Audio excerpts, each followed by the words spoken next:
Welcome to She's Got Guts, where functional nutrition meets ancient wisdom to bring you grounded insights and practical tools for your wellness journey. Join Laura, licensed Eastern medicine practitioner and wellness wizard, and Molly, registered dietitian and gut health expert, as they unpack trends, tackle bloating, balance hormones, and help you thrive in modern womanhood without completely frickin' losing your mind. Let's do this.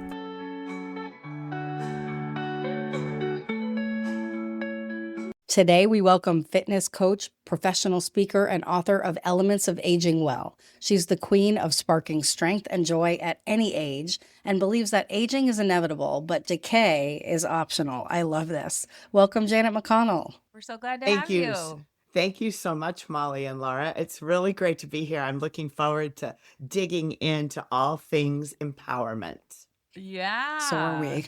Well, tell us how you got to this stage of full empowerment. It's kind of an interesting winding road. I'm sure your listeners can relate. Sometimes we find ourselves in a place we didn't start out going to. So I didn't expect a health crisis in my mid 40s to redefine the entire course of my life. And at that point, I thought I had a pretty good handle on things. I had family, marriage, going great, work, responsibilities. But underneath, I was slowly becoming depleted, overextended. I ignored the warning signs my body was trying to send to me, and everything came crashing down at age 46. I went to the doctor for a checkup, and all my numbers were in the red zone. It was like out of nowhere, it felt like. And on top of that, I was borderline obese. And I had always been a little athlete as a young woman. And so how did I get from that to this? I had to face a choice. I had to surrender to, oh, well, I guess I'm getting older and this is what happens, and just decline or fight. I chose to fight. Yeah. And so my doctor slid the prescriptions across the desk at me. And I said, no, give me 6 months. Give me 6 months to pull it together. I promise I'll come back, take all the same tests again. And if I'm still in the red, keep those prescriptions. I'll take them then, but I'm not going to take them right now. I went out to my car and had a meltdown. Yeah. Because I realized necessary meltdown. I was like, first of all, it was such a shock to get this news that I had high blood pressure, high cholesterol, high triglycerides. And I was 35% body fat. This is what he literally said to me, you guys. He said, I don't know what's going on with you, Janet, but you have the signs of early heart disease. Ooh. I was 46. Yeah. I mean, in all fairness, I had never set foot in a gym. I had always just been a natural athlete and just was always really healthy growing up. So it took a long time to not do anything to arrive at that place. Yeah. So I sat there in my car and realized, first of all, I was really shocked. And the other thing I realized was I didn't have a clue what I was going to do to meet this imperative in 6 months, right? I went back to my office and I talked to my boss about it. And she said, well, I don't know. You're fine, I'm sure. I've got a trainer. Why don't you just sign up with my trainer? He's really good. You'll like him. He'll make it fun. And that'll be some place to start. I thought, okay. Yeah. Yeah. So, one of your angels on your path so far. Yeah, right. So there I was in the gym, 5 a.m., 3 days a week with this trainer because he was very much in demand. That was the only time available. So it was a little bit insane, but it was smart because it was before the day got started. So nobody was awake when I was at the gym. Nobody could get in the way. So great. This choice to fight led me to the gym. And this is where I began this slow, humbling journey of rebuilding my strength. At first, every workout felt impossible, but I discovered something unexpected, that the more I leaned into what was difficult, what most people avoid doing, the stronger I became. not just physically, but mentally and emotionally. I got stronger and stronger because I was facing challenge. I was doing something difficult. And, I had my trainer to keep me safe. So as you can see, I didn't set out to become a competitive bodybuilder. But once I stepped onto that path, I was realizing it was less about trophies and more about transformation. Yeah. So Yeah. I I love competed. that you just said I chose to fight and I ended up in the gym. Yeah. Yeah. It's kind of like that's the place, that's like the real world fighting. That's like the ring where you put up your dukes, right? Yeah. You're like, fine, this Mhm. is where I'm going to fight. Yeah. Yeah. Yeah. Yeah. So I competed in the figure and women's physique divisions in my 50s and my 60s. Wasn't about vanity, but it was about proving that reinvention is always available, no matter what Yeah. your age. Each time I trained, I was reminded that this growth wasn't to live on easy street. It hides the Mhm. hard path and the path that people shy away from because it's uncomfortable, inconvenient, and a little intimidating. So Yeah. saying yes to hard things is the answer. It's like what I say, easy is the enemy, challenge is the cure. So today I am 2 months away from turning 70. I'm stronger, Ooh. clearer, more energized than I Mm. was decades ago. Not because life Wow. suddenly became easy. I Yeah. Mhm. mean, turning 70 is a little bit, the number looks scary, but I feel great. Yes. That's Well, and for amazing. you listeners that do not see Janet right now, she is vibrant. Yeah. Vibrant. Rosy cheeks, big smile, beautiful long hair, just living it. You got a lot of life Yeah. in you, and it's inspiring. You It do not really look like Thank you're is. you. almost 70, just FYI. That's for sure. Yeah. Thank That's for sure. you. Wow, it's a part of taking care of yourself that kind of shows in the, kind of like in between the lines. Oh, Yeah. Mhm. yeah. Yeah. Okay, so Wow, I'm that's dying to incredible. know what happened in 6 months. What did you do? What happened? Okay. 6 months later, I went back to the doctor, and I only strength trained, bodybuilding That strength was trained. it. I didn't do anything with my diet at all. I was still eating yogurt covered pretzels that were in the console Mm. of my car. I was still eating the dinner rolls and the popcorn at the movies and everything. Mhm. And I had lost 35 pounds just from exercising. Great. So the That's a reason really good message. Yeah. this is important Amazing because message. sometimes if you're listening to this and you're sitting there going, I have everything to do and I don't know where to start, and Yeah. it's too big, it's too much.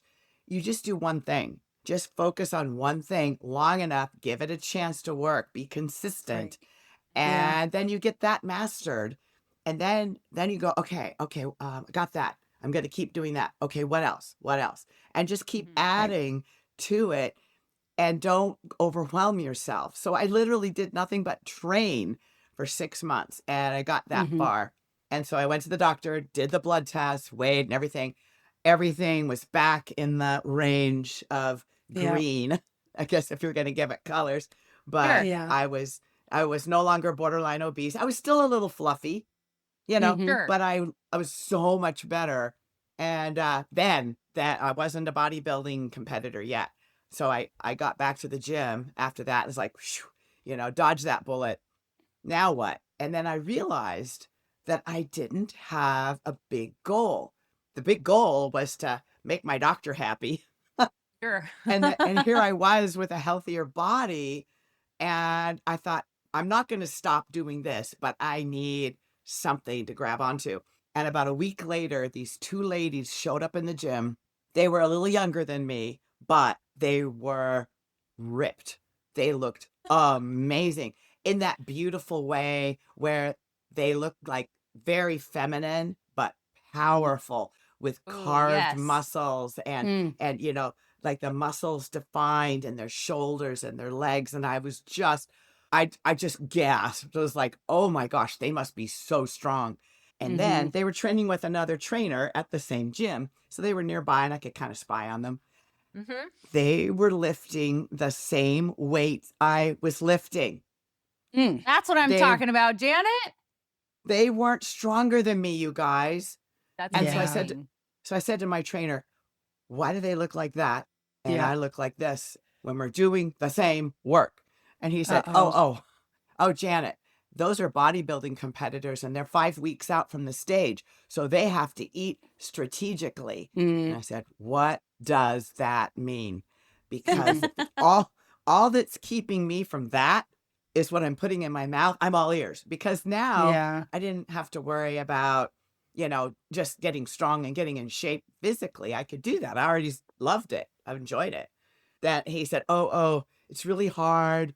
It's you wouldn't like it. Most people quit. I was like, You're game like, on. that's all I needed to hear. Tell me I Right. can't. Right. You just incentivized me. Oh, So a year wow. later, I was on my first stage. Oh, how Wow. cool is that? Yeah. Now, Yeah. one of the things that people always say to me is, I know that I should, or I really want to start to get more physical, start to get more in shape, but I just don't have the motivation. And so I explain to them, of course, that motivation is not something that we really ever had, and it's not something that we're certainly going to have now. But how do you, and I say it nicer than that, but how do you find that on those days that, especially at the beginning, that you didn't want to go at 5 in the morning and, at 6 p.m. you start talking yourself out of it like, oh, well, I feel a little tweak in my shoulder. So maybe like, how did you get over that initial period before you built the habit and the passion for it? Oh, that's a really great question. I think the two things. One is that when you make a commitment with money, so I'd already paid my Yeah. trainer, Yeah. so it would be money wasted. But that's Right. material. That's material. Yeah. We've all wasted money here and there. The other part though was fear. Fear was my motivator. Seeing Huh. my doctor's face, and he kind of lowered his glasses and looked at me as he handed those papers across the desk. I saw that and I was like, no, no, no, no. Yeah. So it was partly fear, partly the financial commitment. So that's what commitment is. I always think of motivation is terrible because it comes and goes. It's like Yeah. that fair weather friend. As soon as you need help, they're off doing something. You need that commitment. And my metaphor that I've always come back to for commitment, everybody can relate to this. You're sitting in an airplane on the tarmac and it's your turn to take off. And everybody's just kind of that moment before you hear the engines rev up and you're just sitting there. Everybody is fussing and sitting there. And then all of a sudden you feel that thrust and you feel the plane pushing forward. And then you're going faster and faster and faster. And then when you get to that point where you lift, that's commitment. Everybody on that plane, including the pilots, are committed to getting off the ground. They're not like, well, I don't know, I've got things to do. I'd rather be doing that. Yeah. I It's could like go back. single-minded. That airplane Yeah. takes Oh, off. And cool. I always think of that as all the spirits of everybody on the plane is all thinking one thing. Yeah. Oh, And wow. that has as much to getting the plane off the ground than mechanics, Mm-hmm. Yeah. Mm-hmm. Well, I Yeah. think I love that that. when you said spirit, Janet, it made me think that money and the fear of shame or whatever. I also think being that just from what you just said, you have a very bright spark about you and recognizing and listening to your body when you recognize that that spark is there. It Yes, and we seems like all have it. you kind of live that. Like it's all there. Everybody Yeah. has it. Yeah, we all have it. We have to access it. And the idea too, probably the other thing, even though at that moment in my 40s, I wasn't thinking so much then about healthy aging. That started to Right. happen in my late 50s where I was like, oh, my parents are passing away. Oh, I'm getting older. And then I would reflect on how they experienced aging and how my friends' parents are experiencing aging. And I came to the conclusion, we always say people are more afraid of public speaking than they are of dying, but I don't believe that. I think people are more afraid of getting old than they are of dying. Dying, Right. fine, it's going to happen, but getting old, oh no, just shoot me. Yeah. No, I don't want to be 85. I mean, look at my grandmother. She can barely walk. Right. She's miserable. Right. Yeah. So, the fear of getting older is because we see the generation ahead of us who didn't do Right. these things. Mhm. And Exactly. we can, and Mhm. it's made all the difference if people can understand, what do you want the last decade of your life? Everybody gets one last decade. You don't know exactly when that is, but you get Mhm. one last decade. That is it for you. What do you want that to be like? Do you want to be Yeah. active? Do you want to be participating in your family's activities? Do you want to be exploring a goal of your own? Like this one lady who I trained who was in her early 80s, and she's like, Antarctica. And Ah, so, nice. yeah, Cool. yeah. So she, and she wasn't in great physical shape, but she trained and she went to Antarctica and she went to Australia. She was trying to get all 7 continents, right? And she had the Mm. 2 left. She had Antarctica and Australia. And when she went to Australia, she wanted to swim on the Great Barrier Reef, scuba Mhm. dive. She Amazing. wanted to scuba Wow. dive. And she was 83. So Yes. she got certified. I'm like, oh, she's serious. She did that on her own. And then, so she said, I need help because the tanks are so heavy on land, on the boat, on the deck. I can't Yeah. haul them myself. And I'm sick of asking for help. When I'm in the water, I'm fine because it's buoyant, Mhm. but and so we trained for 6 months before she went on this trip, dragging sandbags and crawling over walls and things that she would have to be, and ladders, going up the rickety ladder of the boat, all those Mhm. life skills that she would need on the scuba boat. So Yeah. she went. So I have these lovely pictures of an 83-year-old woman swimming underwater with the big fishes in her mask and her tanks, waving at the camera. Oh, That's amazing. Yeah. Oh my gosh, I that love is so that. cool. Yeah. Yeah, it's amazing. And that inspires me because this client was, 20 years older than me at the time. So Right. I was like, okay, that's the way I want to go. Uh-huh. I Right. don't want to, you pick your route. And I could share this right now. I was listening to a podcast a week ago and the words are still ringing in my ears. It was really sobering because whatever it is you come to this life to accomplish, probably your biggest thing that you're going to accomplish is not going to be before the age of 50. It's probably going to be Mhm. after because you Mhm. bring to bear all of your life experience, your confidence, your strength. Yeah. You're free, you have empty nest, you have time again Right. Mhm. from Right. Mhm. and so that's when you have to realize, and this is what they said, your grave does not need your unwritten book. Mhm. Your Yeah. grave, if you have words that you came here to say to the world, Mm. your grave does not need your message left unspoken. It's like, oh my God. Yes. Yes. Yeah. Yeah. Yeah. And So, in the middle of book number 2 for you, Janet, I'm sure that was well, quite poignant. that's what got me going because I had started like the first few pages and then I got busy. I thought, oh, this is what always happens. Oh, and life comes in and goes, we'll see how serious you are. Yeah. But then I picked it up. So now I'm writing 5 pages every day since then Okay. because, yeah, I And is don't your want it to. process to, I want to hear what the book is about, but is your process to self-publish? Is it that you do an outline first? Like, how do you approach it? How do you tackle it? And I think that the same advice could be applied to any goal, right? But Yes, this is very absolutely. interesting to me personally. So, Yeah, it's a really good microcosm of how to do anything that's complicated. And, you have to kind of and break it has a long apart and reward. Like the right. reward is far away. Yes, yes, right. The lead time is longer. Those Hate that. longer things take more patience. And that's Yeah. why when you're older, you can do it because you've gathered patience. When we're 20 years Mm. old, we want it now. Well, some of us still want that when we're older, but most of us have matured enough to know that, okay, this is going to take a little while to Yeah. just calm down. So to answer your question, I have found my process. Every writer has their own way, and I've talked to lots of authors. We've shared, what works for you, what works for you. And for me, I have to start out with what really sends me into the stratosphere is having the title, because the title is this thing that is like the engine underneath it that I can always come Mm. back to. What am I saying here? I'm saying that. Okay. Right. It's like an anchor. And then an outline. so that I can kind of see the beginning, the middle, and the end, so I know where I'm going, but then not to linger on that, which is what I did before I heard that message, is to start. So you don't have to Yeah. start with chapter one.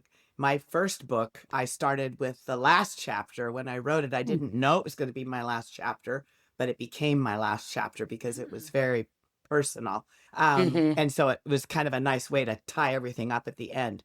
But have an outline so you kind of know your trajectory, what you want to say. It helps to keep that in mind. But then you want to forget about the whole massive thing because that will take you under.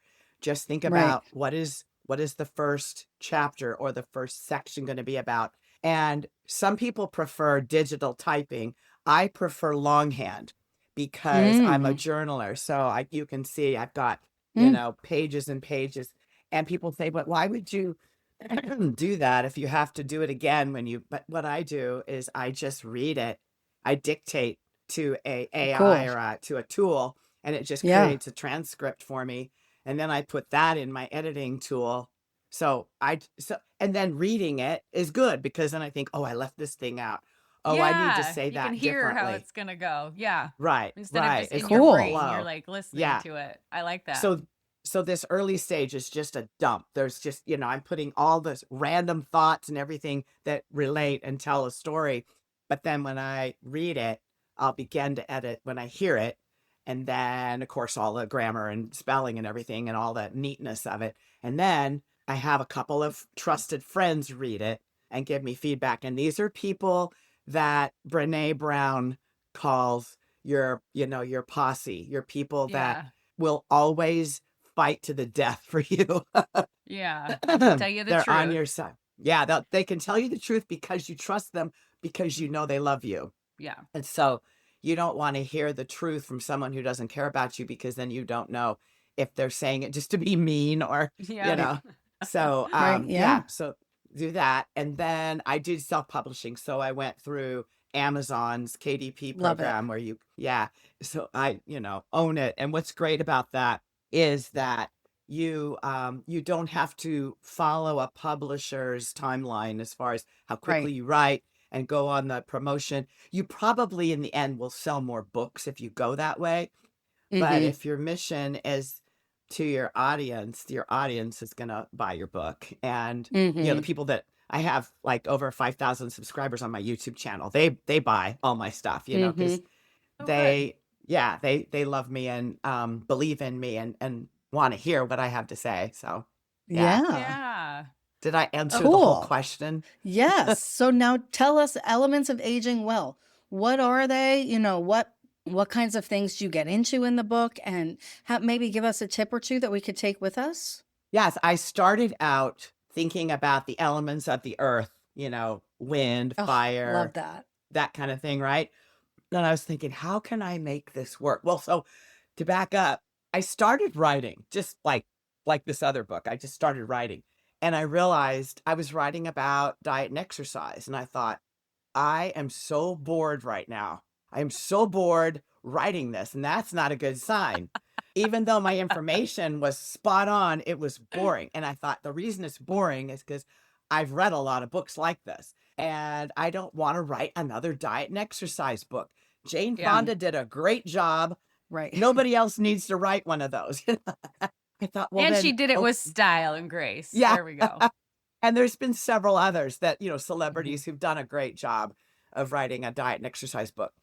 But I thought, what can I say as a 65-year-old woman? What do I have to say about health and fitness that a 25-year-old couldn't say? I thought, oh, that's it. That's it. Because the people who are going to read my book are not going to be 20-year-olds. They're going to be 50, 60, 70. And so they have already read all those books too. So what I thought is, okay, what are the attributes that you get when you're older and wiser? And one of them is resilience. I Yes. thought, what kind, resilience is so important. So I talked about resilience in the chapter and I called it water. So water is the element of resilience, because you think about how water flows around and through and carves and Yeah. keeps going, and Hmm. it keeps true to its mission no matter what obstacle is there. And I think that's resilience. And then I have another one about boundaries. And boundaries is earth, the earth element. You stand your ground. And boundaries are really important as we get older. You wouldn't think so, but they Yeah. are, because family has relied on you to be the provider at home, or, to be the workhorse at work. And so your boundaries are often tied with the other people in the puzzle. But you have to have your own boundaries, because people will come to you and say, what is this, going to the gym stuff? I think I don't want to look like a man. I don't want to be all hard and gnarly. Are you sure? People will come to you with their doubts that Yeah. they put on you. And so you have to really be clear on establishing your boundaries. And Right. then building good habits, because a lot of times, when you get to midlife, you have to examine your habits and you have to Hmm. change them. And you can teach an old dog new tricks. And a good way of looking at it is James Clear's Atomic Habits. He Mm. writes Oh in there, yeah. and I really ingested his message. And so I talk about how to carve out habits over time. And that's wind, the element of wind. Oh my And gosh, I then love this. fire is an element, and I put that as the heat of movement and fuel of nutrition. So I did one chapter Mm. on the general guidelines, just general guidelines of what you should do with nutrition and exercise as you enter your third trimester of life, if you will. Hmm. And so fire, water, earth, and wind sounds like earth, wind, and fire. But anyway. Yeah. My brain just went there. It was great. Yeah. But I thought, well, this generation will get it, Yeah. Yeah. Oh yeah. Oh, that is That's So, so cool. wonderful. and then I just end with a story that what the thing I wrote first, which is the story of this narrow gauge train. I don't know if you've ever been on an antique train. This one was the Durango to Silverton Railroad in Colorado, and it's an old mining train, and it's like over 100 years old, and it runs like it's brand new. And I made Oh. that association of this old machine that Mhm. all of its siblings are in the junkyard or the scrap heap or in a park where kids can climb on a replica. And this train was loved, cared for, maintained, Mm-hmm. repaired, Yeah. polished, kept in working order. And today, people just stop what they're doing when it goes by. Just like you do when you're driving on the highway and you see a 56 T-Bird in perfect condition. And Right. you're Yeah. like, oh, the first thing I think is that person loves that car. Mm-hmm. They Yeah. love that. It's a labor of love. It's Mm. expensive, to do Hmm. that. And it's a Yeah. labor of love because they love that car. Well, guess what car we're driving? This one. You get Yeah. Right. one car, your body, take care of it like a 56 T-Bird or a Mm-hmm. narrow gauge train. And so it's kind of like a tribute to the mechanical genius of our past with this mechanical miracle, biomechanical miracle that we live in is our body. Yes. Oh my gosh, I Amazing. love that. It just makes me Yeah. want to say they don't make things like they used to, because they don't.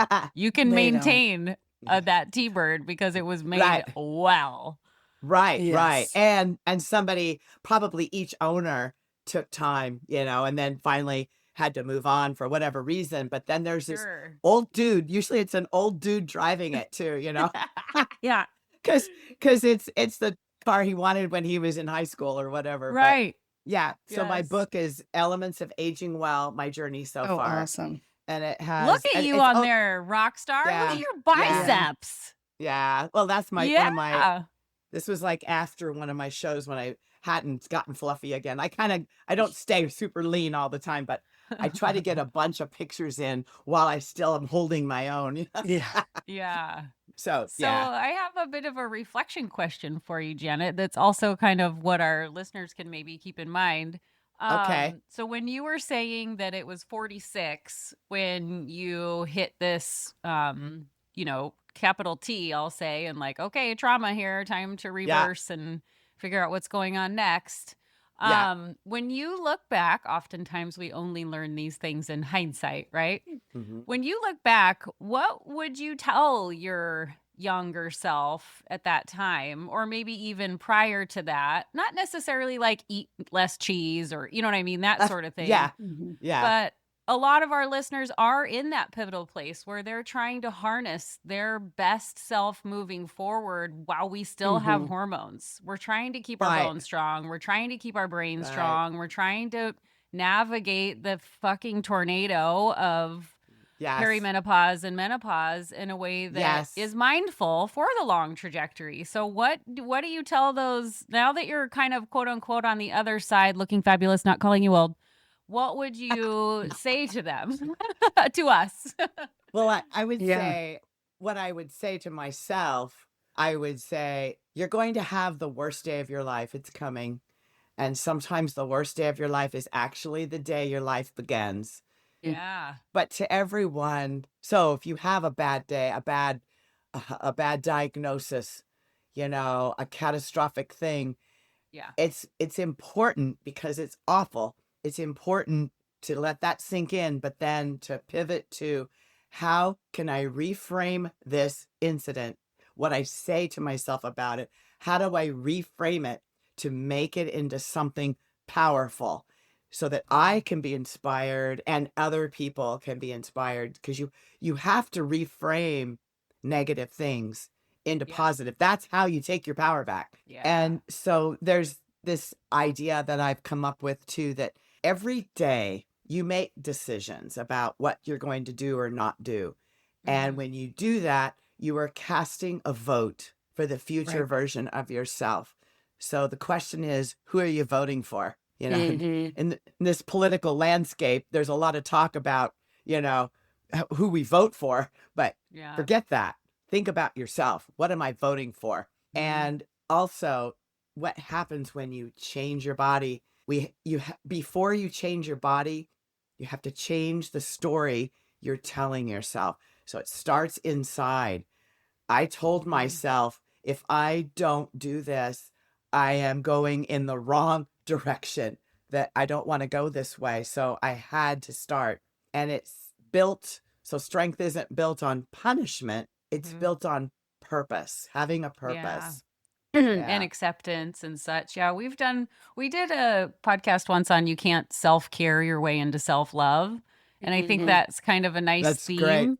That is that great. you've actually said today. Like the thing that you Yeah. made very clear with your observations about your car metaphor is that someone must really love that. Yeah. Right. Yeah. And that's important in this moment when you are on Yeah. these journeys, is you have to love yourself. And I keep hearing you say that, but with all these tangible ways. And I think that's really Right. cool. Yeah. If you facing your current situation, whatever it is in your life with yourself, your body, or your circumstances, if you're facing something maybe not great, facing it doesn't make it worse. And avoiding it doesn't make it disappear. You Right. have to go into it, And so, Yeah. the real change starts with just being honest with ourselves. And that's love. When you tell your friend that you love something really honest, even though it's painful, you're loving them. And it's hard to do because you love them and you don't want them to feel pain, but it doesn't make Right. it worse to tell them it's true. Yeah. What's true. Yeah. Yeah. Oh, And loving yeah. that hard part. Loving Yeah. that part, not just Yes. like, oh, I'm navigating this adventure. Not that that's what you Yeah. were saying, but it's not just about the journey. It's about like, I Yeah. experience this. I can still love me, even though even though my life is fully mine. I'm here because of me. Right, Right. right. And it just helps you kind of muster just enough impulse power to start on your journey, just a little shove so that you can get started. And then you gather speed, you gather support and energy and motivation as you move along. But it usually starts with that great quote about confidence. You don't get confidence from shouting affirmations at yourself in the bathroom mirror. You get confidence from daily stacking up more and more evidence that you are who you say you are. And then that makes you be able to say, okay, this is who I am now. I'm going to do what I do, I'm going to do according to that. This is my identity. I'm going to do that. Yeah. That's Oh, great. Yeah, that self-talk so is so good. wonderful when you get to think about your evidence. If you're telling yourself, I can't do this, well, look at the evidence. You actually already Yeah. have. Yeah. Mm-hmm. Right. Right. It's Yeah. funny. You kind of forget that when you're in the tornado, Yeah. Right. It helps to have a few placards around your office. Oh, yeah. Yes. Yes. Or Settle someone down. like you, Janet. If someone's on this Yes. adventure and they're like, I need a Janet in my corner, then there you go. I need to do one of those meditation podcasts where I can just talk in people's ear. There you go. Yeah. There you go. Like an activation, Right. motivating them to keep going. Like they do So, with those meditation apps sometimes. Yeah. yes, yes. If we were to, like, let's say someone in the audience does feel like they're experiencing the midlife unraveling, like you talk about, and they're, starting to notice that some of those markers are going by the wayside, and they're starting to notice that, they don't love their body, or it's not behaving the way that it did when they were younger and could just, not necessarily work as hard. What would you say would be the first step for someone who's experiencing that, or the first few steps that they could try and do at first? I think taking some kind of physical action before your mind shuts you down, Right. like just doing something physical often is a way to rediscover that you have that seed of vitality in you, Mm, and it's just enough to get started.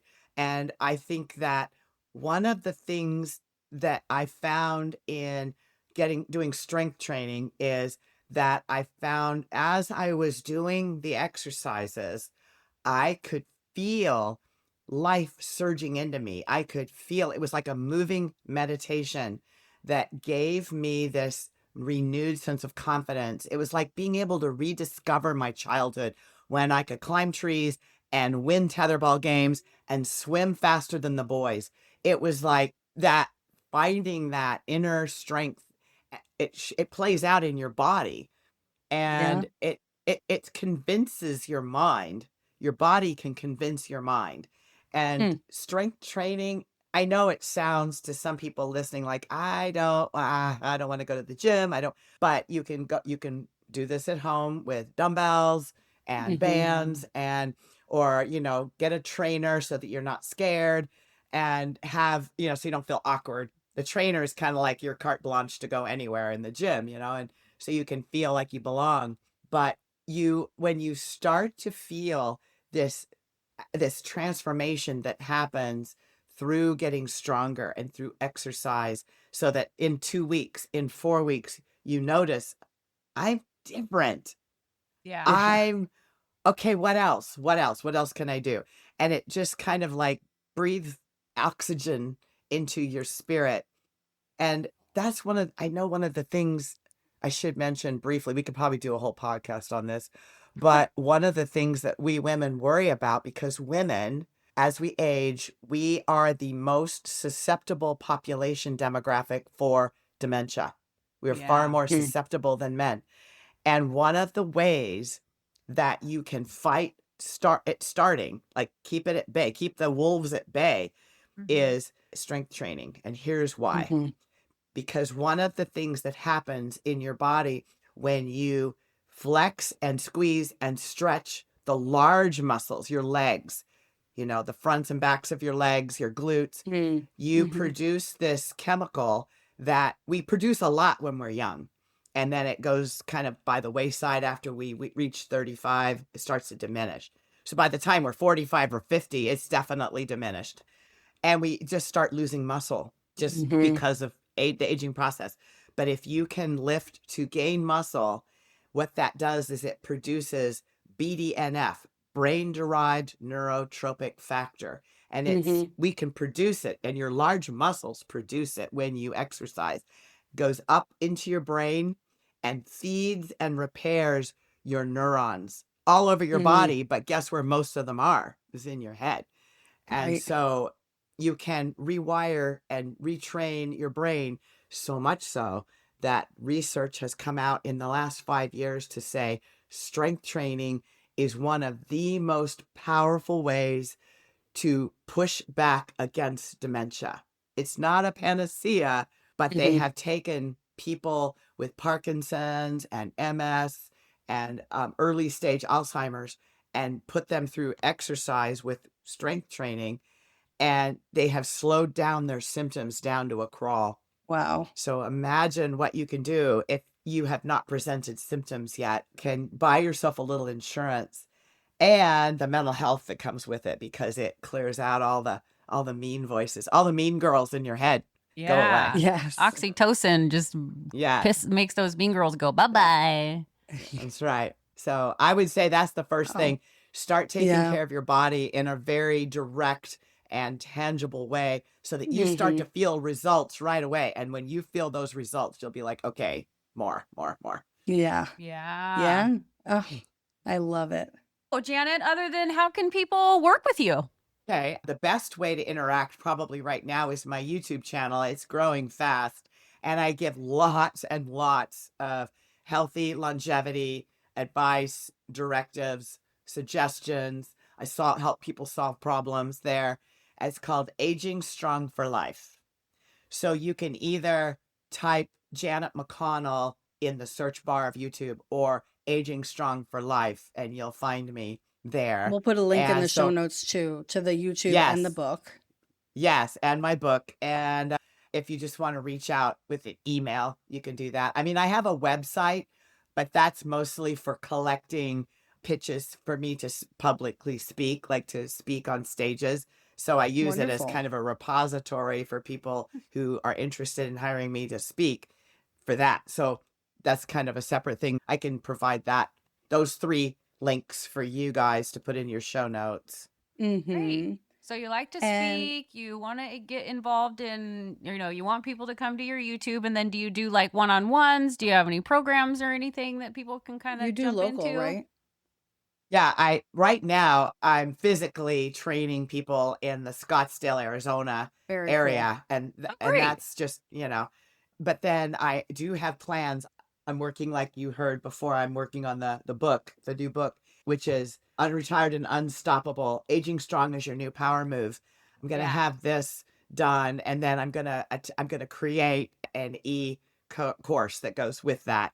Oh, And the wow. book will be kind of the anchor. So that's the future plan. So there will be I love it. broader. Yeah. Well, Yeah. if anybody can do it, Janet, you can. Yeah. Thank you. I know I've spent the last year building this YouTube channel, and now I'm like, okay, that's got some momentum to it. Now I'm going Yeah. to work on the book and the course. So kind of one thing at a time. Yeah. Well, good Wonderful. for you. That's really hard. I know I've got a So million things cool. laying in front of me, so it's nice to be like, pace yourself, Laura. Yeah. Pace yourself. One Yeah. thing You at a can make time. yourself, think about this, I'm the best boss I ever had, but man, I'm a taskmaster. Yeah. Yeah. Cracking the whip, huh? Yeah. I love it. Well, thank you so much for coming by today and sharing your wisdom. I'm so excited to get my hands on this book. And I just, I think this is such a powerful message for all of us, because it does feel like, oh, well, I could, but it's not for me. And you're a wonderful example of how it is for everyone. Oh, thank you very much. It's a pleasure to meet you and to talk to you about what I'm passionate about. Yes. Thanks for Thank being you. here. Good stuff. Thank you so much for listening. We offer personalized support to clients in many ways and would love to work with you. Reach out to Laura at Lala's Wellness and Molly at Women's Gut Health for more information. Unlock your full health and hormone potential with Super Q, Boom Bomb, and Best Tea. Check out the link in the show notes for more. See you next Saturday.